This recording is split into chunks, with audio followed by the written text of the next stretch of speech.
Hello. Oh my god.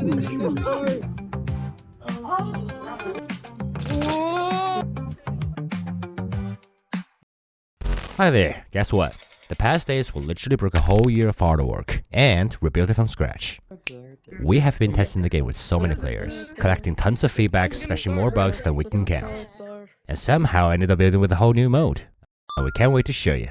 It's built from every mistake, every late night test, and every hey, what if we tried this instead? Because here's what we realized. Forcing 5 players just to start a match. That doesn't work for VR, and that annoying joystick drift so many of you mentioned. Yeah, we felt that too. So, we'll build something different. This is harmless. I mean, what can I A mode say? that's fun, whether you are alone or with friends, where you can switch between 2 forms and even move using your hands, just like in GTAC.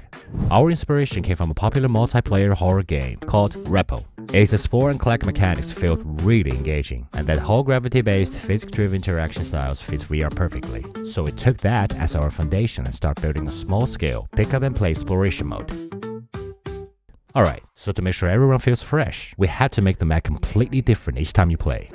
To do that, we're using something called Wave Function Collapse algorithm. We're planning to make over 100 unique room types. Basically, it lets the game auto-generate levels by combining different rooms, monster, and loot values based on difficulty. You'll always get that perfect mix of risk and reward, without feeling too easy or impossible. The maze itself forms a loop structure with branches, shortcuts, and circular paths. And later, we'll add stairs and vertical routes. So exploration won't just be horizontal. And yeah, you might actually get lost. Not this way. Go back. Alright, next up, our new physics interaction system. In this mode, players can push cart and carry supplies, and basically mess around with real physics. Every single object has actual weight and inertia, so it feels heavy when you move it. So let's say you're pushing a cart too fast. The stuff on it might fly off, break, and lose value. And that's the big deal, because the core goal of this mode is to collect enough valuable items to clear the run.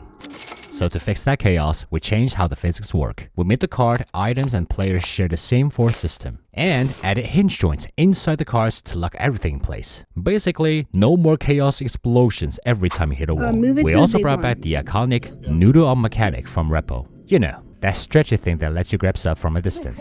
And here's the fun part. If you don't have enough strength to lift something, like early in the run when you're still weak, you can just literally push it along the ground and roll it where you need. Now, combat-wise, this version's got around 6 or 7 different monsters, and every 3 levels, you will hit the boss stage. You can throw bombs, crash into enemies, can even throw items at the monster to deal damage. But just keep in mind, the item will break after. And later on, we'll even add range and melee weapons for more playstyles. But bosses are a different story. They're bigger, tougher, and way harder to take down, so you gotta rely on teamwork, plan your buffs ahead of time, and hit your timing if you want to beat them. And one more big thing, we're adding a meta progression systems outside the main match. That means the coin you collect in each run can be used to buy new items or upgrade your stats back at the hub, so every adventure feels like you're actually building progress, not just starting from zero every time.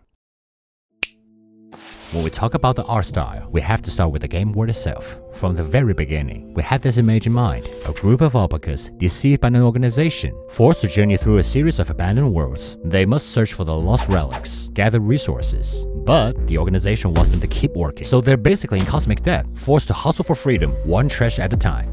We wanted players to feel that strange sense of being in another world, something that feels real, but not quite right. So our first stop is this old, abandoned art museum. You'll see these giant sculptures half buried in dust, and long red curtains just drifting in the air.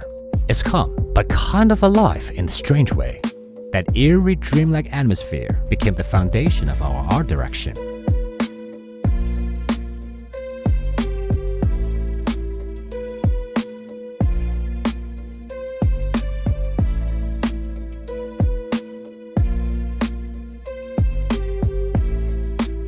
Alright, that's all for today's build. Drop your thoughts or wildest guesses in the comments. We'll read every single one. And don't forget, the public test is the Christmas. Join our Discord, become one of the first explorers. Links in the bio.